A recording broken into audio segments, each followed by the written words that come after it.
ஒளியின் மக்கள் பாவத்தை விட்டுவிடுவார்கள். கிறிஸ்து-இயேசுவில் அன்புமிக்க சகோதர சகோதரிகளே, இன்று நாம் தாயாம் திருவையோடு இணைந்து பொது காலத்தின் 25ஆம் வாரத்திலே திங்கட்கிழமையிலே ஒளியை நோக்கி பயணிக்க ஆண்டவர் இயேசு கிறிஸ்து இந்த இறைவார்த்தையின் வழியாக நமக்கு அழைப்பு விடுக்கக்கூடியவராக இருக்கிறார். ஜேலா என்ற ஒரு இளம்பெண் முஸ்லிம் சமூகத்தில் வளர்ந்தவர். அவளின் பெற்றோர் கிறிஸ்தவர்கள். ஆனாலும் அவள் முஸ்லிம் சமயத்தை பின்பற்றினாள். தன்னுடைய 10 வயதில் அவளுக்கு பாலியல் பலாத்கார தொல்லையானது ஏற்பட்டது. அந்த அனுபவத்தின் காரணமாக அவளுடைய ஆன்மீக வாழ்க்கை முற்றிலுமாக பாதிக்கப்பட்டது. 2022ஆம் ஆண்டில் அவள் ஒரு கிறிஸ்தவ பெண்ணுடன் வேலை செய்ய ஆரம்பிக்கின்றாள். அந்த பெண் அவளுக்கு இறை வார்த்தையை பகிர்ந்தார். 2024ஆம் ஆண்டில் ஜேலா இயேசுவை தன் மீட்பராக ஏற்றுக்கொண்டாள். அவள் இறை வார்த்தையை வாசிக்கும்போது பாவமுள்ள இதயம் கடவுளை மகிழ்விக்க முடியாது என்ற இறைவசனம் அவளின் மனதை தொட்டது. எனவே அவள் தன்னுடைய வாழ்க்கையிலே பாவத்தில் இருந்து முற்றிலுமாக வெளிவந்து ஆண்டவர் இயேசுவோடு பயணிக்க ஆரம்பித்தாள். எப்பொழுது அவர் தன்னுடைய பாவத்தை விட்டுவிட்டாளோ அந்த நொடி பொழுதிலிருந்து அவள் ஒளியை நோக்கி பயணிக்கக்கூடியவராக மாறினார். இன்றைய லூக்கா நற்செய்தி 8ஆம் அதிகாரம் 16 முதல் 18 வரை உள்ள அந்த இறை வார்த்தையிலே ஆண்டவர் இயேசு கிறிஸ்து யாரும் விளக்கை ஏற்றி மரக்காலுக்கு கீழே வைப்பதில்லை, மாறாக அனைவருக்கும் ஒளியை கொடுக்குமாறு விளக்கு தண்டின் மீது வைப்பார். எனவே அந்த ஒளியை போல, அந்த விளக்கை போல நாம் பிறருக்கு ஒளி கொடுக்க வேண்டும் என்று சொன்னால் நம்முடைய வாழ்க்கையில் இருக்கக்கூடிய பாவத்தை நாம் விட்டுவிட வேண்டும். பாவத்தை விட்டுவிட்டு நாம் ஒளியை நோக்கி பயணிக்க வேண்டும். ஏனென்று சொன்னால் நாம் ஒளியை நோக்கி பயணிக்கின்ற பொழுது நம்முடைய வாழ்வானது பிறருக்கும் ஒளி கொடுக்க கூடியதாக அமைந்திருக்கும். இதைத்தான் நாம் திருப்பாடல் ஆசிரியர் அழகாக சொல்லுகின்றார். பொல்லாரின் சொல்லின்படி நடவாதவர்.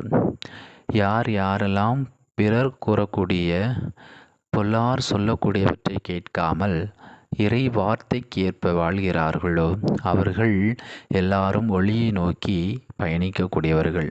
அதே போலவே பாவிகளுடைய தீய வழி நில்லாதவர். யாரெல்லாம் பாவம் செய்யக்கூடிய மனிதர்களோடு சேர்ந்து தானும் பாவம் செய்யாமல் இருக்கிறார்களோ அவர்கள் ஒளியை நோக்கி பயணிக்கக்கூடியவர்களாக இருப்பார்கள். இகழ்வாரின் குழுவினில் அமராதவர். பிறரை பற்றி புரணி பேசக்கூடியவர்கள், பிறரை பற்றி இகழ்ந்து பேசக்கூடியவர்கள், பிறரை பற்றி இல்லாத பொல்லாதவை எல்லாம் சொல்லக்கூடியவர்களுடைய கூட்டத்திலே அமராமல் இருக்கிற பொழுது அவர்கள் ஒளியை நோக்கி பயணிக்கக்கூடியவர்கள் என்பதை திருப்பாடல் ஆசிரியர் நமக்கு தெளிவாக எடுத்து கூறக்கூடியவராக இருக்கிறார்.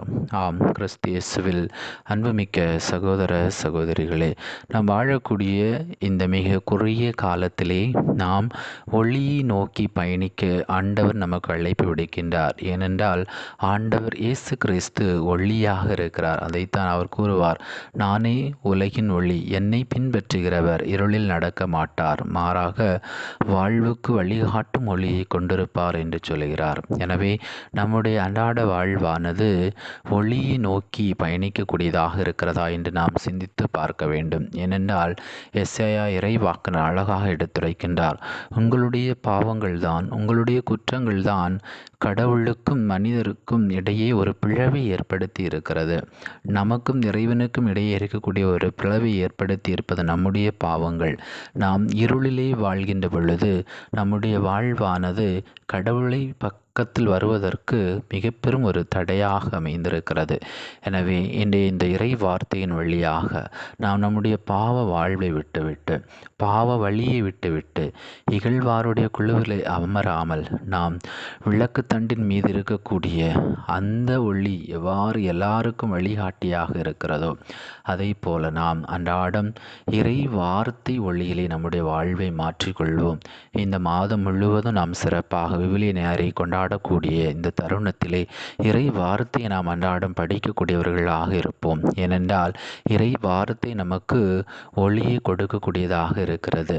விவிலியத்தின் பழைய ஏற்பாட்டிலிருந்து புதிய ஏற்பாடு முழுவதுமே இருக்கக்கூடிய ஒவ்வொரு இறை வார்த்தையும் நம்மை பாவத்திலிருந்து நல்வழி நோக்கி பயணிப்பதற்கு நம்முடைய குடும்பத்திலும் நாம் பணி செய்யக்கூடிய இடங்களிலும் நம்மை சார்ந்திருக்கக்கூடிய மனிதர்களிலும் ஒளியை ஏற்படுத்துவதற்கு இறை வார்த்தை நமக்கு ஒரு மிகப்பெரிய ஒரு வழிகாட்டியாக இருக்கிறது. நாம் அலைபேசியை எல்லா இடங்களுக்கும் எடுத்து செல்கிறோம். ஆனால் நாம் ஆலயத்திற்கு செல்கின்ற பொழுது, பற்பல பணிகளில் ஈடுபடுகின்ற பொழுது நாம் இறை வார்த்தையை நம்முடைய கரங்களிலே எடுத்து செல்கின்றோமா?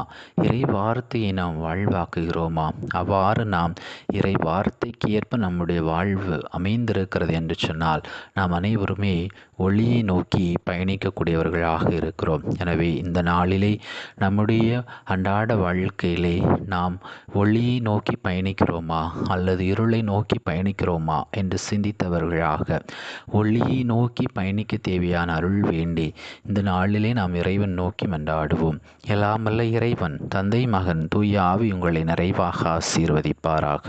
ஆமேன்.